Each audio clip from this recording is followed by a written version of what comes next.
Hello guys, time to cook. Yan guys, magsasaing ako. Ito guys, gigisa ko lang yan sa bawang at saka luya. Ayan, ipa-fry ko lang yung bangus. Ito guys, yung maliliit ko na yung ano yan, pork.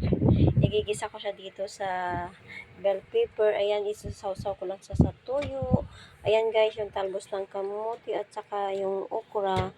Ilalaga ko lang yan guys. Lagyan ko rin siya ng sibuyas at kamatis. Ayan, may sitaw po ako guys. Yan guys, ang lulutuin ko sa aming tanghalian. At saka may mangga rin po ako dyan. Hinarbis ko yan doon sa manggahan ng amo ko. Ayan guys, luto muna tayo. Ito ang buhay natin OFW. Magluluto.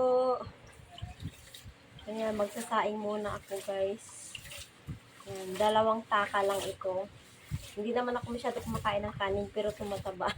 Tumataba lang ako sa laging gulay yung kinakain ko. Pero hindi ako mahilig sa kanin kasi nagbawas ko ako ng kanin. Kasi wala kasi ako ditong masyadong trabaho.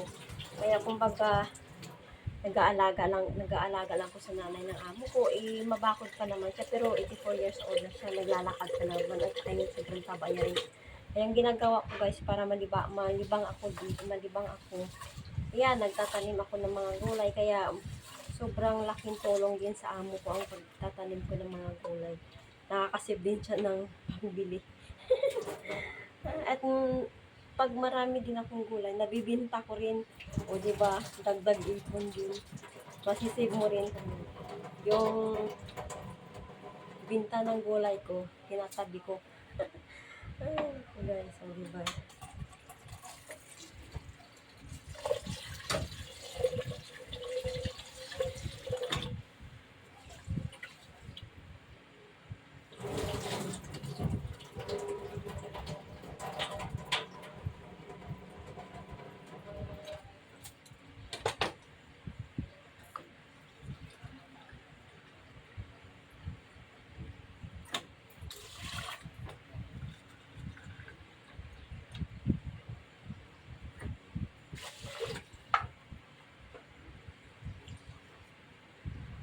Tingnan nyo guys yung luto ko dahil sa sobrang kong pagmamadali sa pagluluto, nakalimutan ko siya guys lagyan ng bawang. Yan lang guys, pork lang at saka bell pepper. Tapos yung toyo, paminta o anong gusto dyan ng seasoning na pang ilagay yun sa pampalasa. At tingnan nyo guys sa akin, toyo lang yan. Konting bitsin o walang bawang dahil sa sobrang pagmamadali. Pero masarap naman siya guys. Ayan guys, magigisa lang tayo ng bawang at luya. Ayan na. Ganito lang po kasimple ang pagluto dito ng sitaw. Gisa-gisa lang. Ayan. Ayan. Ganyan lang yan guys. Tapos lagyan mo lang ng seasoning na pangpalasa o kinayon sa kanila. Ito guys, nilalagyan ko siya ng chicken nor cubes na konti lang para pampalasa lang. Kahit pa paano masarap din siya. Guys, magnagisa na rin ako ng luya at saka yung bawang para sa ating patula. Ganito lang guys sa simpleng luto ng mga Taiwanese dito. Simpleng ingredients lang ba. Gisa-gisa lang sa bawang. Ganon. Okay na sa kanila. Ito na guys ang ulam namin sa tanghalian. Ito guys yung okra ko, talbos ng kamote, pinakuluan ko lang guys.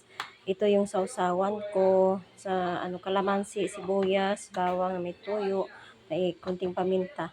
Ayan guys, mahilig ako sa kamatis, pati amo ko nasawa na rin sa akin. Ayan guys, gisa-gisa lang yan guys sa bawang, sa luya, yung patula, ito din yung sitaw.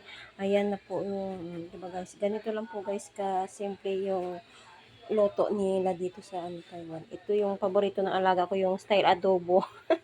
Na bangos na pinirito ko muna bago ganito guys. Oh. Ayan yung leftover ko na giniling. Oh. Yan lang guys. Simpleng ulam lang yan guys. Sa atin sa Pilipinas, namumroblema pa tayo kung ano isasahog natin sa gulay natin. Dito guys, kahit gisa-gisa lang sa bawang, luya, okay na yan sa kanila. Pero minsan guys, nagluluto rin ako dito ng Filipino style na pagluto. Minsan ginagataan ko to pag marami ay ako natitas na sita. Pero ngayon, konti lang niluluto ko kasi hindi masyado kumakain yung amo ko kasi parang may arthritis siya kaya dalawa lang kami ng alaga ko. Pero yan, hindi ka guys sa atin ng problema tayo kung ano yung sasag natin sa gulay.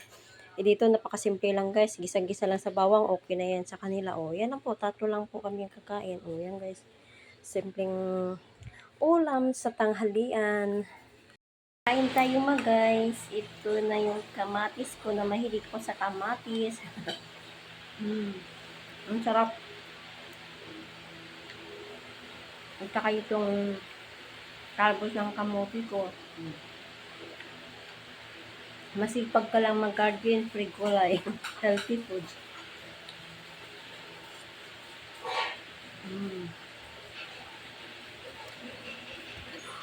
Hindi kasi ako bawas kasi ako sa kanin guys. Kaya ito, gulay-gulay lang.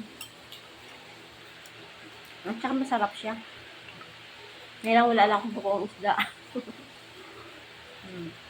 Ito guys yung okra ko. Kain tayo guys.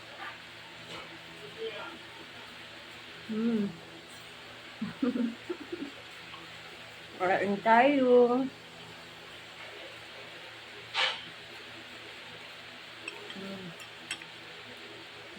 Okay guys, kain muna ako. Thank you po lahat sa nanonood. At saka po subscribe sa mga liit kong YouTube channel. Shout out po sa inyong lahat.